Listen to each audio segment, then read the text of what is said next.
পৃথিবীর বুকে যখন গভীর অন্ধকার নেমে এসেছিল, যখন মানুষের হৃদয়গুলো স্রষ্টাকে একেবারে ভুলে গিয়ে পাথরের মূর্তির সামনে মাথা নত করেছিল, যখন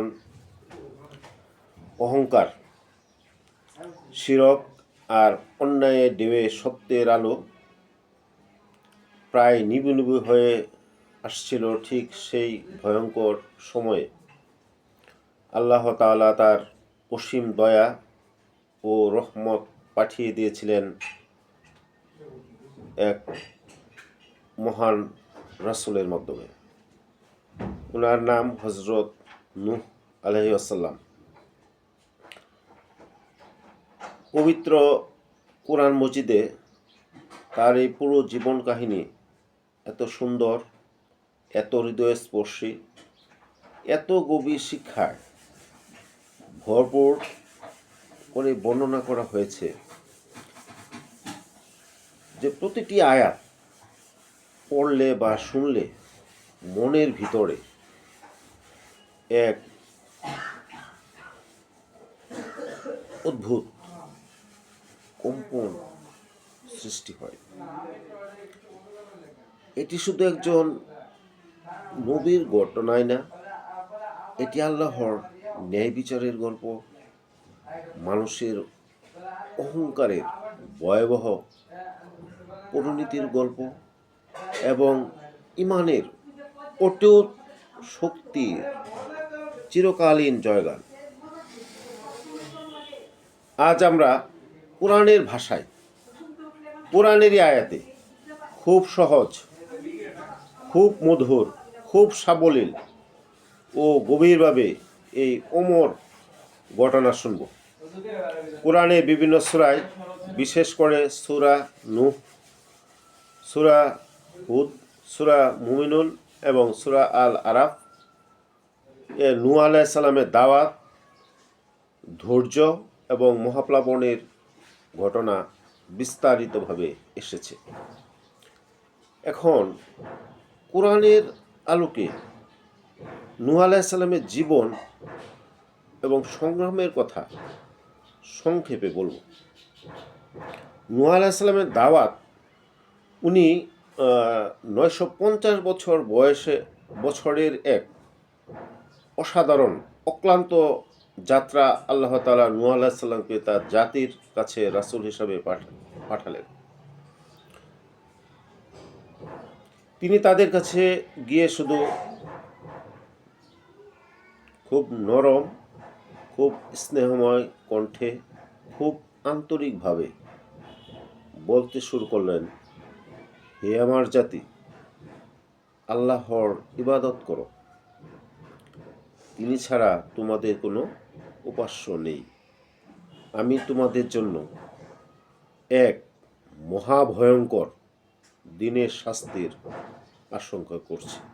এটা সূরা আরাফ 7 নম্বর সূরায় 59 নম্বর আয়াতে এগুলো আছে।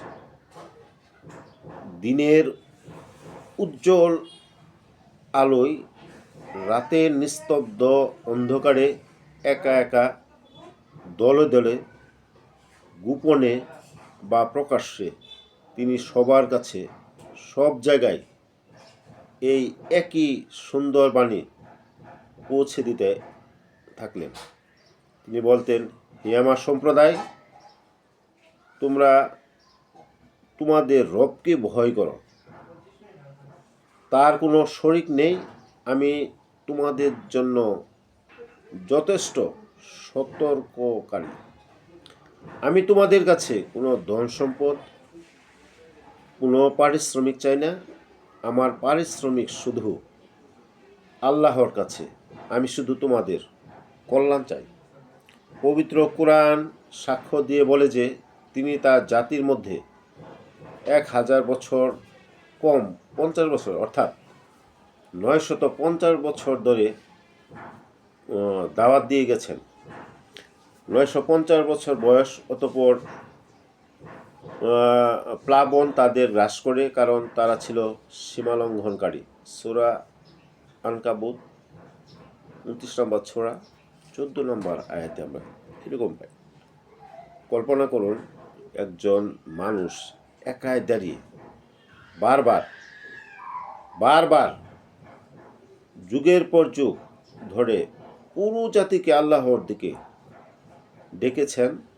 কখনো তিনি ক্লান্ত হননি, কখনো হতাশ হননি, কখনো হাল ছাড়েননি। তার চোখে শুধু একটাই চিন্তা ছিল, আমার এই জাতি যেন আল্লাহর ভয়াবহ আযাব থেকে বেঁচে যায়। তিনি রাত জেগে দোয়া করতেন, দিনে মানুষের কাছে যেতেন। এমন অসাধারণ ধৈর্যের দৃষ্টান্ত পৃথিবীর ইতিহাসে আর দ্বিতীয়টা নেই। দাওয়াতের পরেও ওনার যে জাতি ছিল বা কওম ছিল, ওরা প্রত্যাখ্যান করলো। অহংকারের চূড়ান্ত রূপ এবং ওনার আমরা জাতির ভিতরে দেখি। কিন্তু দুঃখের বিষয়, তার জাতির লোকেরা এই সুন্দর হৃদয়গ্রাহী দাওয়াত একদমই শুনতে চায়নি। তাদের হৃদয় হয়ে গিয়েছিল শক্ত পাথরের মতো। তারা উল্টো নূহ আলাইহিস সালামকে অপমান করতে শুরু করেন। তারা বলতো, তার সম্প্রদায়ের প্রধানরা যারা ছিল অবিশ্বাসী, তারা এরকম বলতো, আমরা তোমাকে তো আমাদের মতোই মানুষ দেখছি, আমরা তো দেখছি যারা আমাদের মধ্যে অধম তারাই অনুধাবন না করে তোমার অনুসরণ করে তারা, এবং আমরা আমাদের উপর তোমার কোনো শ্রেষ্ঠত্বই দেখি না, বরং আমরা তোমাদের মিথ্যাবাদী মনে করি। সূরা হুদ 11 নম্বর সূরা 27 নম্বর আয়াত। তার সম্প্রদায়ের প্রধানগণ বলেছিল, আমরা তো তোমাকে স্পষ্ট বিভ্রান্তিতে পতিত দেখেছি। সূরা আরাফ 7 নম্বর সূরা 60 নম্বর আয়াত। তারা তাকে নিয়ে ঠাট্টা বিদ্রুপ করত, তার সাথে ঝগড়া করত, তাকে বুকা পাগল বলে হাসাহাসি করত। তাদের কাছে ছিল 5টি বড় বড় মূর্তি, ওয়াদ্দত, সুওয়া, ইয়াগুস, ইয়াউক আর নাসর। তারা এই মূর্তিগুলোকে দেবতা মনে করে পূজা করত এবং গর্ব করে বলতো, এরাই আমাদের সবচেয়ে বড় উপাস্য, এদের ছেড়ে আমরা কখনোই তোমার কথা মানব না। সূরা নূহ 71 নম্বর সূরা 30 থেকে 24 নম্বর আয়াতে আমরা এগুলি পাই। তারা বলতো, তুমি আমাদের পূর্বপুরুষদের পথ ছেড়ে দাও, তুমি আমাদের দেবতাদের অপমান করো না। কিন্তু নূহ আলাইহিস সালাম কখনো এটা শুনে রাগ করতেন না। তিনি শান্ত নম্র কণ্ঠে উত্তর দিতেন, আমি যা জানি তোমরা তা জানো না, আমি শুধু আল্লাহর বাণী তোমাদের কাছে পৌঁছে দিচ্ছি, আমি তোমাদের ভালো চাই। এরপরে আমরা ওনার ইতিহাস বা ঘটনা থেকে দেখব যে নৌকা নির্মাণ করেন আল্লাহর নির্দেশ এবং জাতির ঠাট্টা বিদ্রুপের চরম আকারও ধারণ করেছিল ওই সময়।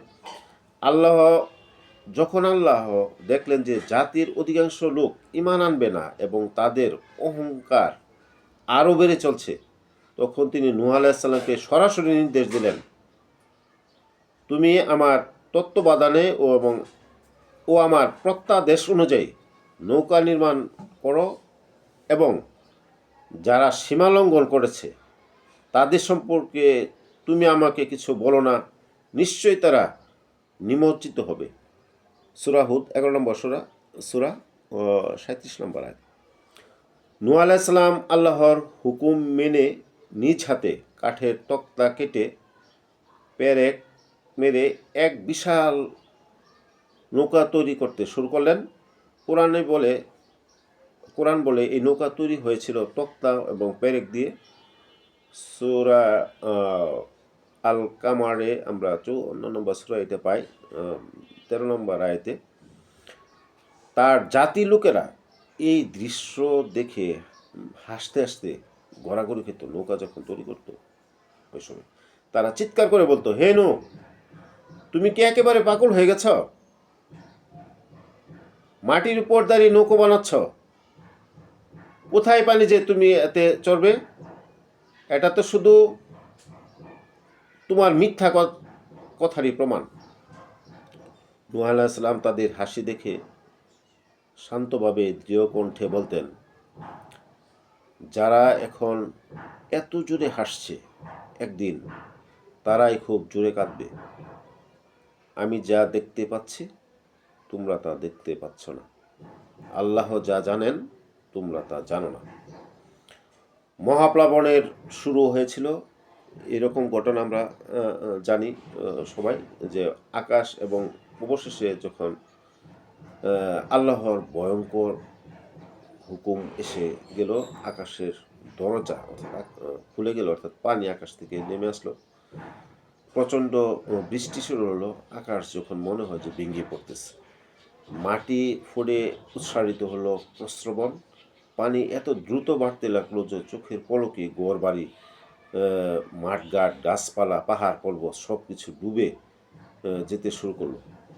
আকাশের পানি এবং ভূমি থেকে উদ্গীরিত পানি, আল্লাহর নির্দেশে অতঃপর আকাশের পানি এবং ভূমণ্ডলের পানি এক পরিকল্পনা অনুসারে মিলিত হলো।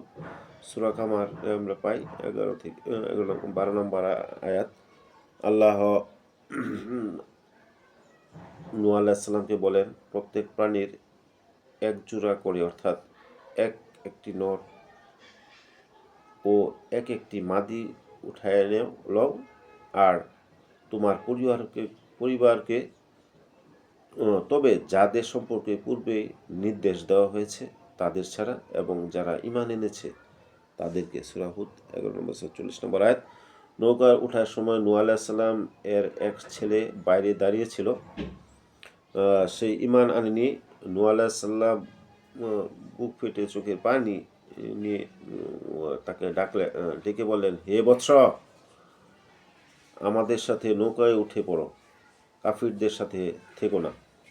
ছেলেটি অহংকারে বলল, আমি একটা উঁচু পাহাড়ের উপরে উঠে বাঁচব, পানি তো কখনো পাহাড়ের উঁচুতে বা পাহাড়কে ছুঁতেও পারবে না। নূহ আলাইহিস সালাম তখন কাঁদতে কাঁদতে বলেন, আজ আল্লাহর হুকুম থেকে কেউ রক্ষা পাবে না যদি না তিনি রহম করেন। এক বিশাল ঢেউ এসে তাদের মাঝখানে পড়ল, ছেলেটি পানিতে তলিয়ে গেল। এটা আমরা পাই সূরা হুদে 11 নম্বর সূরা আয়াত 42-43 নম্বরে। নৌকা পানির উপর ভাসতে ভাসতে চলতে লাগলো। চারদিকে শুধু অসীম পানি আর পানি, আকাশ থেকে বৃষ্টি, মাটি থেকে পানি, সব মিলিয়ে এক ভয়াবহ দৃশ্য। কিন্তু নূহ আলাইহিস সালাম তার সঙ্গী সাথীরা আল্লাহর নাম নিয়ে আল্লাহর রহমতের আশায় নৌকায় নিরাপদে ভাসছিলেন। প্লাবনের শেষ এবং নতুন জীবনের সূচনার দিকে আমরা যখন প্লাবন শেষ হয় এরকম পাই।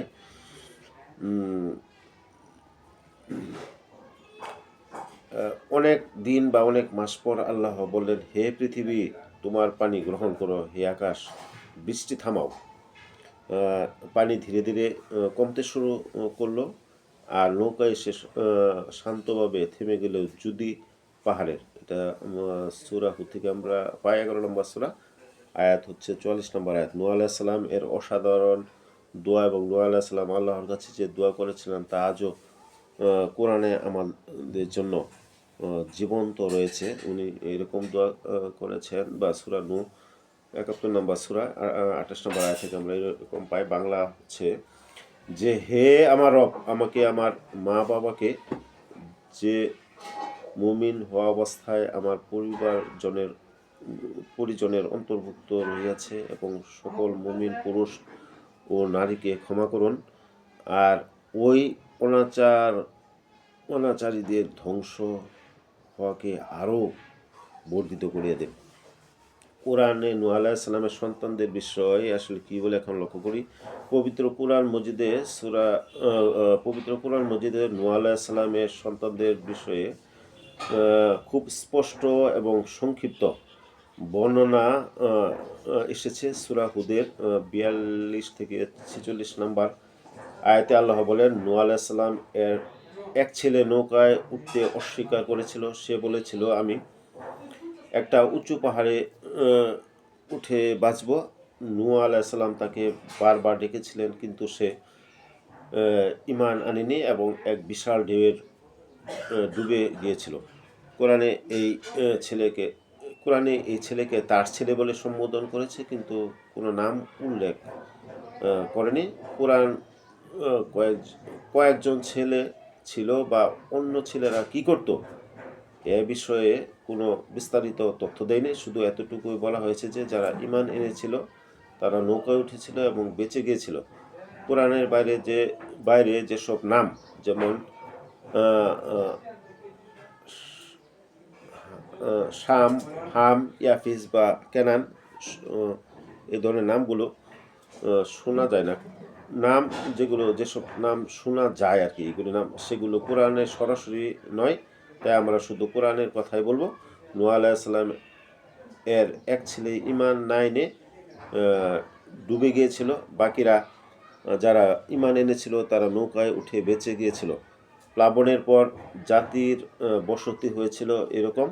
কোরআন বলে নৌকা যদি পাহাড়ে থেমেছিল, এটা আমরা সূরা হুদ থেকে 11 নম্বর সূরা 44 নম্বর আয়াত থেকে পাই। তারপর কোরআন আর কোনো বিস্তারিত তথ্য দেয়নি। বেঁচে যাওয়া মানুষরা ঠিক কোথায় গিয়ে নতুন বসতি স্থাপন করেছিল বা কিভাবে নতুন জাতি গড়ে উঠেছিল, কোরআন শুধু এতটুকুই বলে যে আল্লাহ নূহ আলাইহিস সালামের বংশধরদের পৃথিবীতে রেখে দিয়েছিলেন। সূরা সাফাত 37 নম্বর সূরা 77 নম্বর আয়াত। এর বেশি কোনো বিবরণ কোরআনে নেই। আদম আলাইহিস সালাম ও অন্যান্য ব্যক্তিদের কবর সম্পর্কে কোনো নবী রাসূলের কবর, প্লাবনের সময় কবর গুলো কি হয়েছিল, পানির নিচে তুলে গিয়েছিল কিনা, এসব বিষয়ে একটি আয়াতও নাই বা আমি এখনো পাইনি। কোরআন এই বিষয়গুলো সম্পূর্ণ নীরব থেকেছে। তাই আমরা কোরআনের আলোকে এসব নিয়ে কোনো অনুমান বা বিস্তারিত কথা আমরা বলতে পারি না বা আমি বলতে পারি না। কোরআন আমাদেরকে শুধু হযরত নূহ আলাইহিস সালাম এর ঘটনার দাওয়াত, নৌকা, প্লাবন এবং শিক্ষার উপর জোর দিয়েছে। এই কোরআ এই কোরআনী কাহিনীর গভীর এবং বাস্তবমুখী শিক্ষা যদি আমরা পাই, সেগুলো এরকম। কোরআন এই ঘটনা থেকে বা গল্প থেকে আমাদের বারবার শোনায় যে যাতে আমরা জীবনের প্রতিটি মুহূর্তে এর থেকে শিক্ষা নিতে পারি। বা আমরা যদি শিক্ষাগুলো এরকমভাবে বলি যে প্রথম শিক্ষা, সত্যের পথে কখনো একা হলেও হাল ছাড়া যাবে না। নূহ আলাইহিস সালাম 950 বছর একাই লড়াই করেছেন। যদি আমরা দ্বিতীয় শিক্ষা এরকম, যদি আমরা পাই ধন সম্পদ, বংশগৌরব, ক্ষমতা, উঁচু পাহাড়, কোনো কিছুই আল্লাহর আযাব থেকে বাঁচাতে পারবে না। তৃতীয়, যদি আমরা লক্ষ্য করি, শুধু ঈমানই নিরাপদ নৌকা। যারা ঈমান এনেছে তারাই বেঁচে গিয়েছে। এরপরে যদি আমরা চতুর্থ শিক্ষায় আসি, নূহ আলাইহিস সালাম থেকে আল্লাহর হুকুম যখন আসে তখন কোনো শক্তি, কোনো বুদ্ধি, কোনো আশ্রয় তা ঠেকাতে পারে না। পঞ্চম শিক্ষা যদি আমরা আসি, নূহ আলাইহিস সালামের থেকে নবীর দাওয়াত কখনো বৃথা যায় না। যারা শুনে এবং মানে তারা দুনিয়া এবং আখিরাতে সফল হয়। আজকের এই আধুনিক যুগে যখন চারপাশে শিরকের নতুন নতুন রূপ আমরা দেখি, অহংকারের ঢেউ দেখি, অন্যায়ের বন্যা বয়ে চলছে, তখন নূহ আলাইহিস সালামের এই কাহিনী আমাদের বারবার জাগিয়ে দেয় আমরা যেন তার মতো অক্লান্ত ধৈর্য ধরি, তার মতো সুন্দর করে সত্যের বাণী পৌঁছে দেয়, ওনার মতো আল্লাহর উপর পূর্ণ ভরসা রাখি এবং ওনার মতো আমরাও যেন দোয়া করি। আসুন আমরা সবাই মিলে আল্লাহর একত্ববাদ মেনে চলি, তার প্রিয় রসুলের সুন্নাহ অনুসরণ করি, আর নূহ আলাইহিস সালামের দোয়া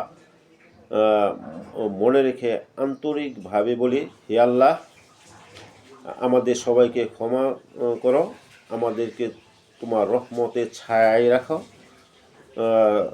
আমাদের হৃদয়গুলোকে নরম করো, আমাদের কে সত্যের পথে অটল রাখো, তোমার আযাব থেকে রক্ষা করো, আমাদেরকে নূহ আলাইহিস সালামের মতো ঈমান ও ধৈর্য দান করো। এরকম আমরা আল্লাহর কাছে বলি। এই পুরো কাহিনী বা সম্পূর্ণ যে বর্ণনা পবিত্র কুরআন মজিদের সরাসরি আয়াতের উপর এই ভিত্তি করে বললাম।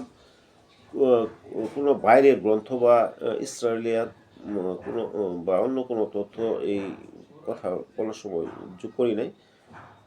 যেসব বিষয়ে কোরআন নীরব আমরা সেখানেও শুধু কোরআনের নীরবতায় তুলে ধরেছে। আল্লাহ আমাদের সকলকে এই কাহিনী থেকে বা এই গল্প থেকে শিক্ষা নেওয়া, হৃদয়ে ধারণ করার এবং আমল করার তৌফিক দান করুন। পবিত্র কোরআন মজিদের আলোকে এগুলো বলা যদি কোনো ভুলভ্রান্তি হয়ে থাকে অনিচ্ছা সত্ত্বে মহান আল্লাহ তাআলা আমাকে ক্ষমা করুন, আমিন। পবিত্র কোরআন মজিদে হযরত নূহ আলাইহিস সালামের প্লাবনের তুফানের বর্ণনা খুবই স্পষ্ট এবং বিস্তারিত এসেছে। এটি একটি সমগ্র পৃথিবীতে হয়েছিল নাকি নির্দিষ্ট এলাকায় হয়েছিল এ বিষয়ে কোরআন নিজে সরাসরি কোনো কথা বলেননি বা কোনো কথা আমি পাইনি যাবৎ পর্যন্ত কোরআন অনুযায়ী। এটি একটি আলোচিত এবং বিতর্কিত বিষয়। এখানে আলেমগণের মধ্যে দুটি প্রধান মতামত রয়েছে। আমি কোরআনের আয়াত ও তাদের প্রসঙ্গের আলোকে বিস্তারিত ব্যাখ্যা দিচ্ছি যাতে আপনি নিজে বিচার করতে পারেন। কোরআন সরাসরি আয়াতগুলো এ বিষয়ে ইঙ্গিত দেয়। প্লাবনের বর্ণনা আল্লাহ বলেন হুদ 11:40 নম্বর আয়াত, আর যখন আমাদের হুকুম এলো এবং ভূমি থেকে ঝর্ণা ফুটে এলো, আর যখন আমাদের হুকুম এলো এবং ভূমি থেকে ঝর্ণা ফুটে উঠল, পানি উঠল আকাশ থেকে এবং ভূমি থেকে, নৌকা যদি পাহাড়ে থামলো, ধ্বংসের পরিধি। অতঃপর আরাফ 7 নম্বর সূরা 64 নম্বর আয়াতে আমরা এরকম বাংলা পাই, অতঃপর আমি তাকে এবং তার সাথে যারা ছিল নৌকায় তাদেরকে উদ্ধার করলাম এবং যারা আমার আয়াতসমূহকে মিথ্যা বলেছিল তাদেরকে ডুবিয়ে দিলাম। নিশ্চয়ই তারা ছিল অন্ধ সম্প্রদায়। অন্যান্য আয়াত সূরা মুমিনুন 30 নম্বর 27 নম্বর আয়াত, সূরা আশ-শুরা 26 নম্বর, সূরা 19 নম্বর আয়াত ইত্যাদি বারবার বলা হয়েছে যে নূহ আলাইহিস সালামের কওম বা জাতি ধ্বংস হয়েছে। যেমন অতঃপর আমি তাদের পরবর্তীদেরকে ডুবিয়ে দিলাম। দুটি প্রধান মতামত। প্রথম মত হচ্ছে প্লাবনটি সমগ্র পৃথিবীতে হয়েছিল। অনেক ক্লাসিক্যাল তফসিরকারক এবং অনেক আধুনিক আলেম এ মত পোষণ করেন, কারণ আয়াতে আরদ শব্দ ব্যবহার করা হয়েছে যা সাধারণত পৃথিবী বা ভূমি অর্থে আসে। আকাশ ও ভূমি থেকে পানি ওঠার বর্ণনা খুব ব্যাপক মনে হয়। প্লাবনের পর নূহ আলাইহিস সালামের বংশধরদের মাধ্যমে মানব জাতি পুনরায় ছড়িয়ে পড়েছে। সূরা আস-সাফা 37 নম্বর সূরা 77 নম্বর আয়াত। এটি থেকে অনুমান করা হয় যে অন্য কোনো মানুষ বেঁচে ছিল না। কিছু হাদিস এবং তাফসিরে বলা হয়েছে যে প্লাবন সমস্ত ভূমি ঢেকে দিয়েছিল। দ্বিতীয় মতগুলি হচ্ছে এরকম: প্লাবনটি নির্দিষ্ট এলাকায় বা জাতির মধ্যে সীমাবদ্ধ ছিল। এ মতটি আধুনিক যুগে বেশ প্রচলিত এবং অনেক সমসাময়িক আলেম এটি গ্রহণ করেছেন বা এই মতটি গ্রহণ করেছেন। কারণ কোরআনে বারবার বলা হয়েছে তার জাতি বা কওম বলা হয়েছে ধ্বংস হয়েছে। এটি নির্দিষ্ট সম্প্রদায়ের প্রতি ইঙ্গিত করে। কোরআনের সাধারণ নিয়ম হলো আল্লাহ কোনো কওমকে রসুল না পাঠিয়ে ধ্বংস করেন না। একটি নির্দিষ্ট জাতির কাছে প্রেরিত হয়েছিলেন নূহ আলাইহিস সালাম তাই ধ্বংস তাদের মধ্যেই সীমাবদ্ধ ছিল।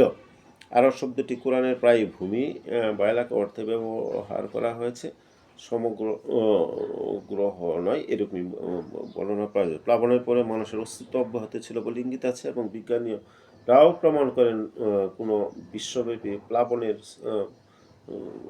সাপোর্ট ওনারাও করেন না। আচ্ছা, যার যার মত আল্লাহ ভালো জানেন। সারসংক্ষেপে আমরা যদি এরকম আসি যে কোরআনের আলোকে কোনটি সঠিক, কোরআন সরাসরি সমগ্র পৃথিবী বা গোটা গ্রহ বলে কিছু বলেনি। বর্ণনা গুলো নূহ আলাইহিস সালামের জাতির উপর ফোকাস করা, তাদের ধ্বংস, তাদের মধ্যে থেকে মুমিনদের উদ্ধার। আধুনিক তাফসিরে মতটি বেশি গ্রহণযোগ্য মনে হয়, কারণ এটি কোরআনের অন্যান্য নীতি প্রত্যেক কওমের জন্য রসুল এবং বৈজ্ঞানিক প্রমাণের সাথে সামঞ্জস্যপূর্ণ। ক্লাসিক্যাল তাফসির এর মতো মত এরকম মত পোষণ মত ক্লাসিক্যাল তাফসিরে অনেকে পোষণ করলেও কোরআনের শব্দাবলী কম, আরও এর সম্ভাবনা আর কি বেশি রাখে। আল্লাহ সবচেয়ে ভালো জানেন এই বিষয়গুলো। আমরা বিভিন্ন গ্রন্থ থেকে বা বিভিন্ন জনের মতামত থেকে এই বিষয়গুলো আসলে বললাম বা বলা হলো যে সমস্ত পৃথিবীব্যাপী হয়েছিল বা নির্দিষ্ট এলাকা এই প্লাবনটা হয়েছিল। এটা বিভিন্ন মতের অনুযায়ী এই কথাগুলি বললাম। আল্লাহই এই সম্বন্ধে সবচেয়ে ভালো জানেন। কোরআনের মূল উদ্দেশ্য এখানে শিক্ষা, অহংকারের পরিণাম, ইমানের গুরুত্ব, নবীর ধৈর্য, বিজ্ঞানের এটা ম্যাপিং নেই বা বিজ্ঞানীয় ম্যাপিং নেই। আল্লাহ আমাদের সকলকে সঠিক বুঝদান করুন।